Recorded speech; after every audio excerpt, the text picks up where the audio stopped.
पंतप्रधान मोदी गद्दारांचे नवे स्वामी, उद्धव ठाकरे यांची टीका.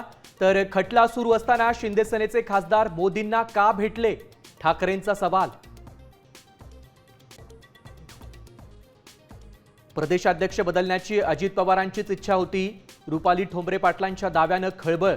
तर नवीन पिढीला संधी देण्यासाठी सुनील तटकरेंनी राजीनामा द्यावा, ठोंबरेंची मागणी.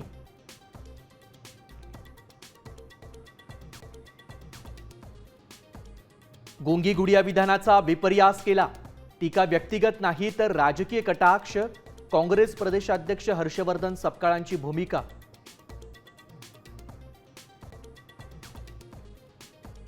सिद्धिविनायक मंदिर देणगी घोटाळा चौकशीचे मुख्यमंत्र्यांचे आदेश. गेल्या 5 वर्षात जमा झालेल्या देणगीची तपासणी होणार.